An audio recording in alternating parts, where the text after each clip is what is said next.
السلام عليكم ورحمه الله وبركاته. اهلا بكم، انا عمرو محمود وده الفيديو 12 من كورس تعلم اساسيات ادوبي بريمير برو. الحلقات اللي فاتت تعبنا شويه واحنا بنعمل كل حركه بايدينا بالكي فريم. النهارده بقى هنبدا نرتاح شويه وبريمير هو اللي هيدينا ادوات جاهزه علشان يسهل علينا الشغل. هنتكلم عن الفيديو ترانزيشنز او الانتقالات. ببساطه هي الطريقه اللي بنتنقل بيها من مقطع فيديو للتاني بطريقه فنيه وسلسه، بدل ما النقله تبقى عباره عن قطع حاد ومفاجئ كده اللي هو بلغه المونتاج الجامب كات بيخض المشاهد كده. الانتقالات دي بتدي احساس بالنعومه والاحترافيه في الفيديو بتاعك. هنتعلم النهارده نلاقي الانتقالات دي فين وازاي نستخدمها وايه اهم الانتقالات فيها. يلا بينا على بريمير عشان نبدا مع بعض. انا جهزت على التايم لاين مقطعين فيديو مختلفين وحطيتهم ورا بعض بالظبط. لو شغلنا الفيديو دلوقتي هنلاقي ان النقله بين المقطع الاول والثاني عباره عن قطع حاد، شيء مفاجئ كده شكلها مش حلو ومش احترافي. علشان نضيف انتقالات لازم نروح الاول للمخزن بتاع الانتقالات بتاع بريمير. المخزن ده موجود في النافذه اللي اسمها افكتس. لو النافذه دي مش ظاهره قدامك ما تقلقش، ممكن تلاقيها مستخبيه في نفس مكان البروجكت بانل، مجرد تابه بتضغط عليه. لو مش موجوده قدامك خالص بتجيبها بسهوله جدا من قائمه ويندو. اول ما نفتح نافذه افكت هتلاقي فيها فولدرين اساسيين: اوديو افكت او تاثير الصوت، وفيديو ترانزيشن او انتقالات الفيديو. وعندنا برضه فيديو افكتس اللي هي تاثيرات الفيديو. شغلنا النهارده جوه فولدر فيديو ترانزيشن. هنفتح الفولدر ده هنلاقي جواه فولدرات تانية كتير متقسمه حسب نوع الانتقالات زي زوم وسلايد و3 دي. نصيحتي في البدايه ابعد عن كل دول وركز على فولدر واحد بس، هو فولدر ديزولف.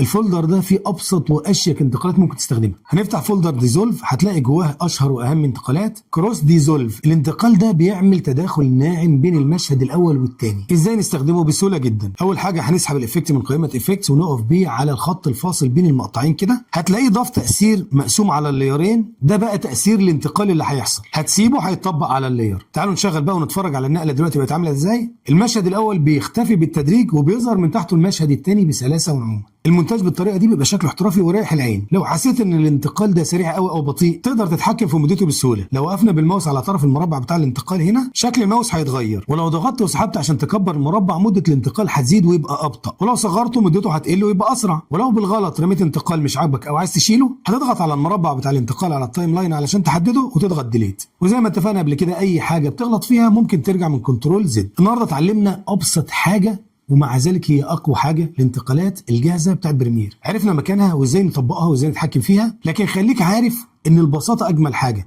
نصيحتي ليك ما تستخدمش انتقالات كتير في الفيديو الواحد. الحلقه الجايه ان شاء الله هنرجع للافكتس برضه، بس المره دي بقى علشان نكتشف موضوع تاثيرات الفيديو او ما يسمى بالفيديو افكتس عشان نغير الفيديو نفسه. حلقه بسيطه جدا بس مفيده قوي في شغلك. لايك، شير، سبسكرايب عشان يوصلك كل حلقاتنا. سلام.